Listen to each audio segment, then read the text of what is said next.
What is up, boys? It is Caleb Hammett here, aka the Drip King.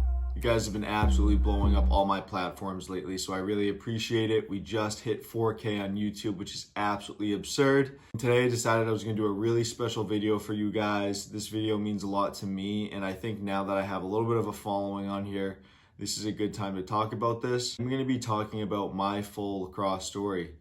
And no, it's not just this corny story where I say that I trained my butt off for 3 years and then I all of a sudden went D1. This is going to be really deep. I'm going to go through everything that I went through. I think my story can really help you guys relate to really what I went through with my whole lacrosse story.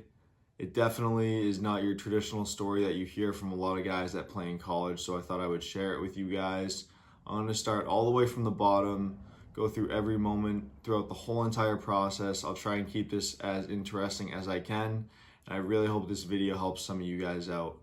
So I started playing lacrosse in probably first or second grade, at the youngest age you could play. I played for fun, never really considered it one of my top sports because I was always a hockey and football guy growing up.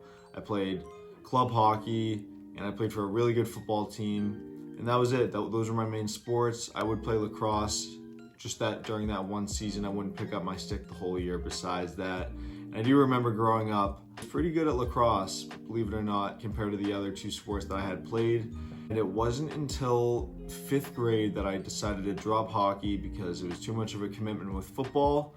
And then it was going into 6th grade that I started to take lacrosse a lot more serious. So at this point in my life, I think I started to realize that I had a little bit of a talent for lacrosse. I was really good at getting ground balls and I was pretty good for my town. And I started to fall in love with the game. Going into 6th grade, I really started training a lot at home, just in the backyard, doing wall ball, shooting, all that stuff. And I said, you know what? I'm gonna try out for a club lacrosse team next year.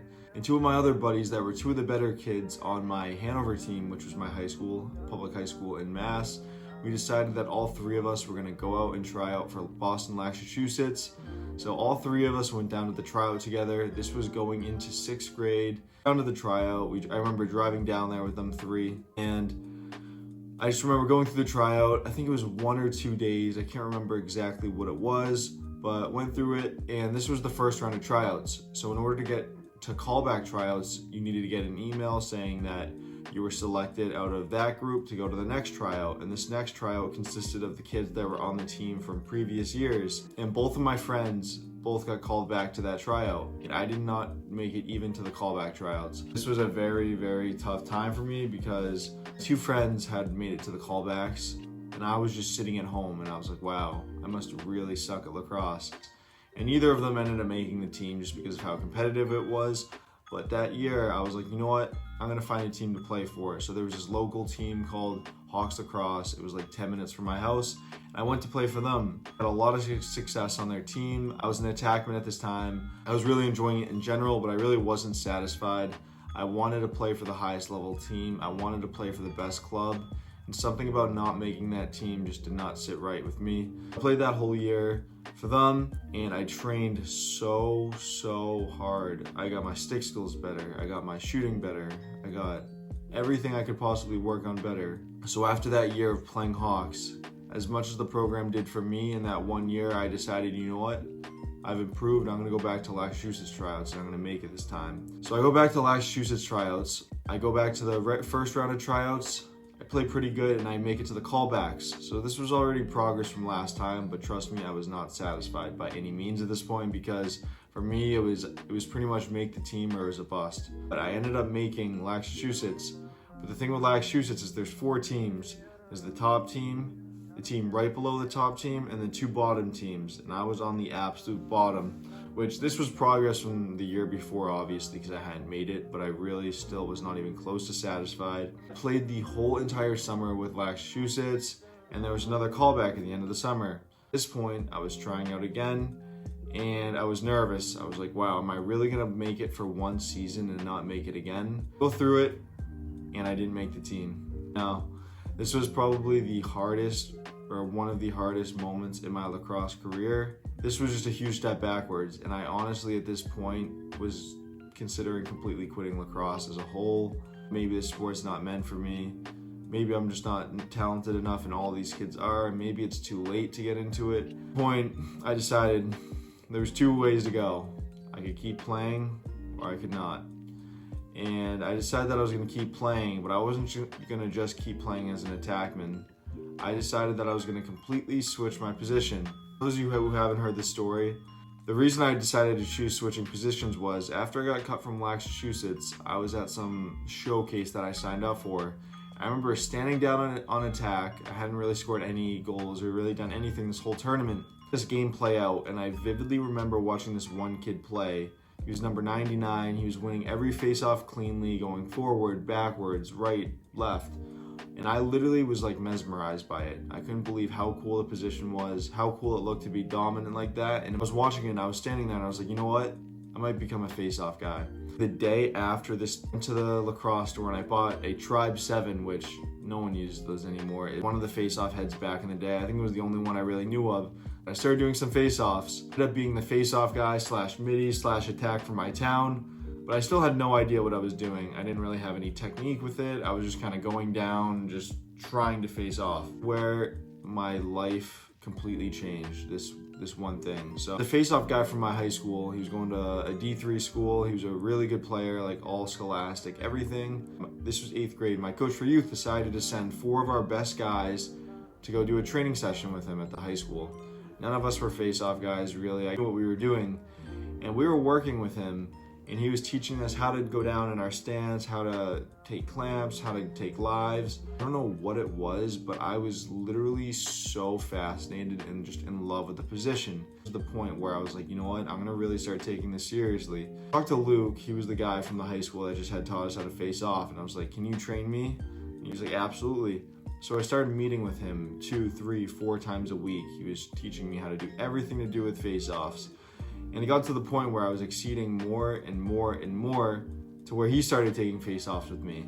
I was battling right there with him, and this was crazy for me because this was someone that I really looked up to. I knew he was playing at the college level, and I was going back and forth with him, and I just had picked up face-offs. And so he referred me to this guy named Joe Nardella. If you guys don't know him, he's been in a few of my YouTube videos. He plays for the PLL Whipsnakes. He was doing the Face-Off Factory, which is who I'm sponsored by now, which is kind of funny. It comes full circle. Who told me about it? He was like, yeah, this guy, he's a pro player for the Boston Cannons right now. He does all these training sessions with all these guys. Like, you should look into it. Here's his number. So I remember I DM'd him on Instagram. He asked for my email and my phone number. Before you know it, I started training with him. And at the time, Face-Off Factory was not what you guys see today with these massive training sessions and all this stuff. It was like 5 kids that would meet at, I think it was Harvard University. We'd go on the public field, all 5 of us would meet, and Joe would have us train together. And the first day I went to this event, and there were a bunch of college guys there. I think there were 5 of us, and 3 or 4 of them were college guys. So pretty much everyone except for me.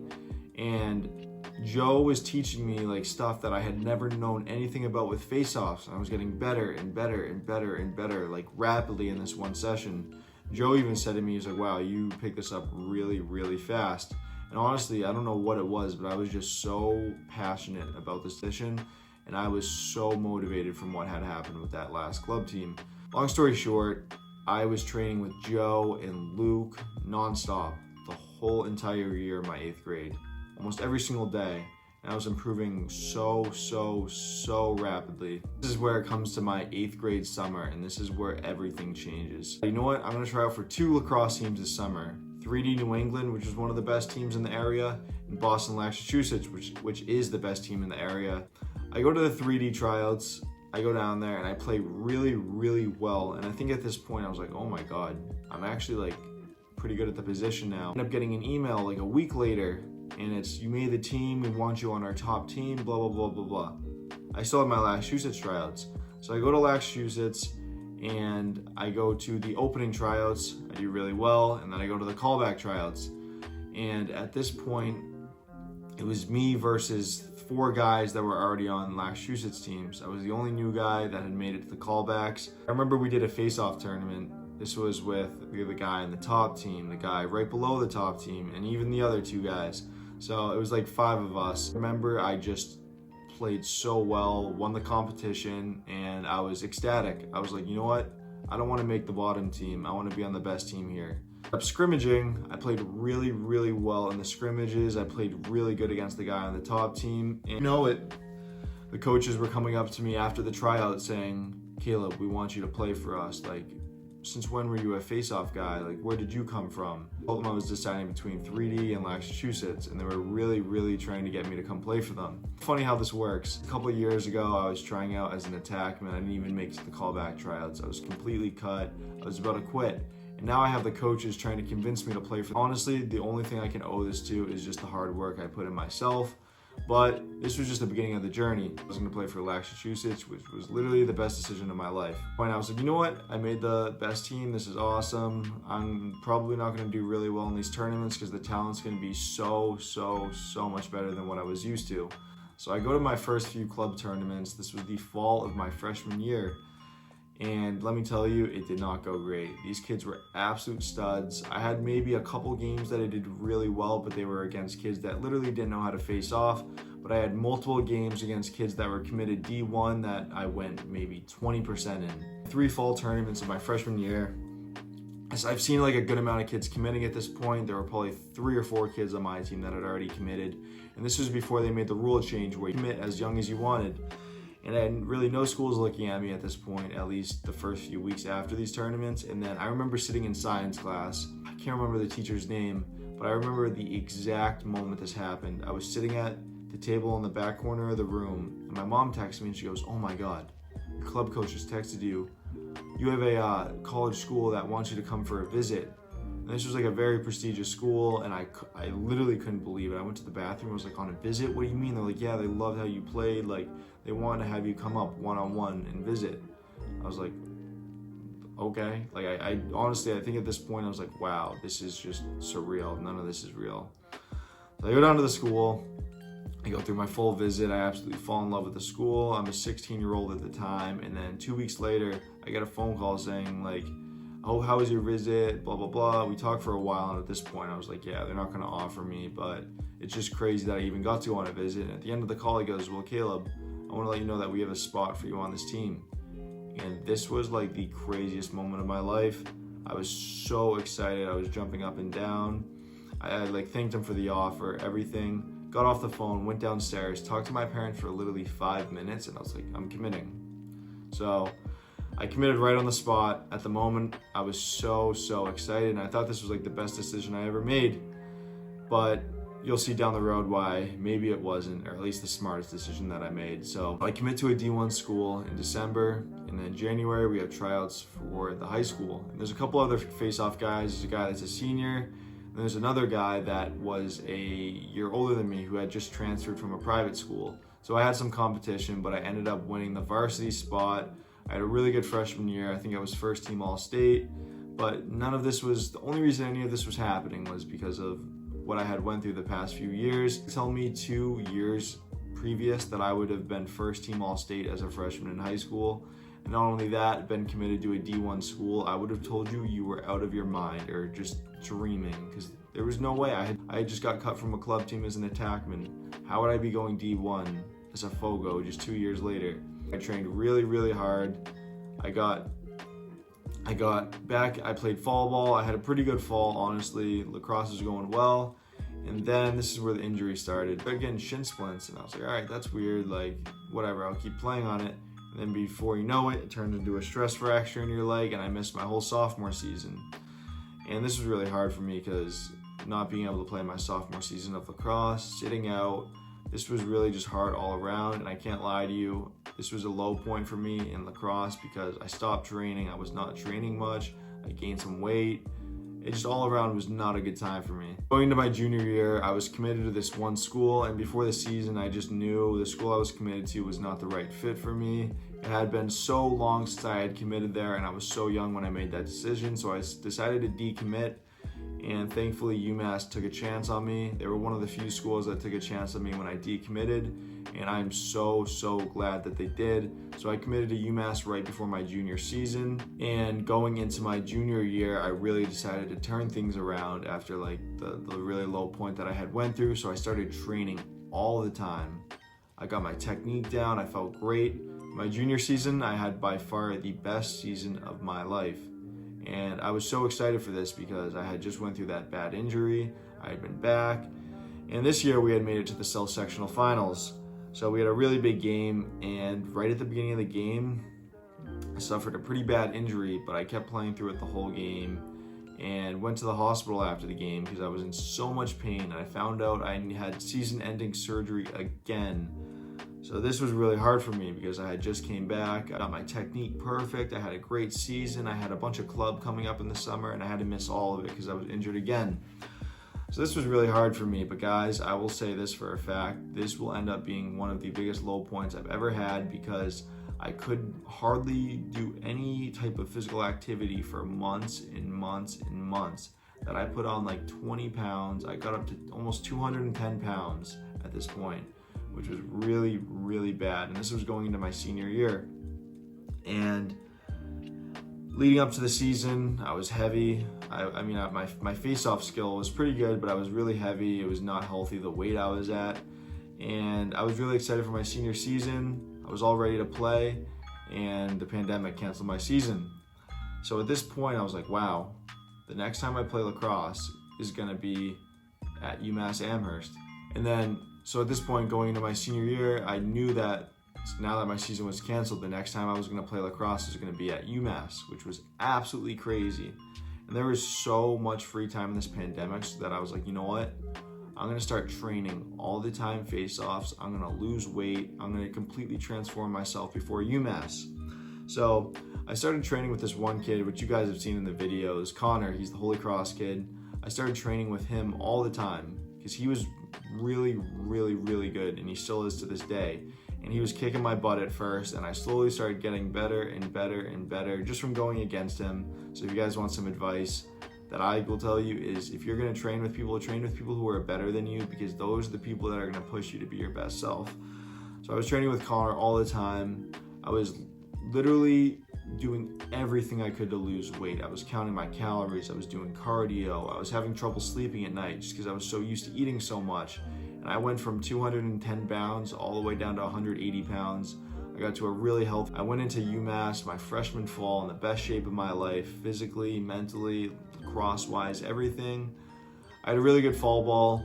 Everything was going really well. There was one other guy that was playing a ton before I came in, who was the starter. He was all conference. And I came in there and I was battling really well with him. So going into the season, we were planning on going with whoever was the hot hand, but I was the backup as I was a freshman. But they were ready to put me in if I was ready. Fast forward right before the season, the other face-off kid gets mono, so I find out I'm starting. I'm so excited, I can't wait. I'm like, wow, I'm gonna be starting in my first college game ever. And literally a week before the game, I remember this, it was a snowy day, so we were playing indoors in the bubble, and I go to pop the face-off out, and I get slashed by a D-pole, and take a wild guess what happened. Completely broke my hand, broken in 2 spots. Really broken my hand, and this was so hard for me because I had done everything to get to this point, to play at my dream school at the D1 level, and I completely broke my hand before my first college start. So I played 3 games. I could hardly play. My hand was completely broken. I had like one really good game against Albany. I was 7 for 12, and then after that game, I had to hang it up. The pain was too bad, so I got surgery. I missed months, and then this was another low point for me. I came back and I was in bad physical shape. I hadn't been lifting. I got out of my groove. My diet was bad. When I got back into facing off, I was horrendous. Everyone was completely killing me. And it was really hard because I had done everything to build up to this point, and I felt like I was back to square one. But I looked at myself in the mirror one day and I was like, you know what? I'm going to have the best season of my life next year. I will be back from this. And I wrote down all of these things. It was earn a starting spot, go 55%, earn a bigger scholarship from my parents. I had all these different goals all written on this list, and every single morning I would wake up, I would look at it every single day. And when I wrote these goals down, they seemed absolutely impossible. So fast forward to this past year, I had a really good fall, and then I had a really good preseason and the scrimmages, And then as you guys saw, the first game against Army that I reacted to, that was the game that I ended up getting the starting spot. And then thankfully I was healthy for the season, the best season of my life. And I looked back at that list of goals I had from a year earlier, and every single one of them became true. And if you had told me that was going to actually happen when I had written those down, I would have told you were crazy. So my only advice for you guys is every single one of you that is watching this video, you sitting on your phone, you looking on your computer, any of you, whatever your dreams are, you can accomplish them. And I know it sounds cliche, but I promise you that. I used to be sitting in my room when I was in 6th grade watching videos about guys talking about their stories and how they made it to this point. And I used to listen to it and say, yeah, but he's just one of those guys on like social media that you see once in a while that can do it. I'm telling you, bro, I am no different than any of you guys. I was in the same exact boat as you guys, and if you guys buy into yourself and believe in yourself, I promise you with all my heart that you guys can accomplish whatever it is, whether it's D1, D3, being a starter on varsity, any of that. And I believe in every single one of you guys. You have to put the hard work in though. It's not going to be given to you, and it's not going to be easy. There's going to be really hard times at the beginning and at the end, but I promise you guys, every single one of you can do it. And I firmly mean that with my whole heart. But that was it for the video today, guys. If you guys want to enter the giveaway to win 2 helmets, I'm giving away my LACROSSE helmet, and I'm giving away a old college helmet that was given to me. All you have to do is subscribe, drop a comment that you entered, follow my Instagram, and then you're all set. The winner will be announced tonight, so it is your last chance to enter. I really appreciate you guys watching this video. This one meant a lot to me, and I hope it helps you guys out. Hope I didn't bore you guys out too much with all this talking, but I appreciate every single one of you guys.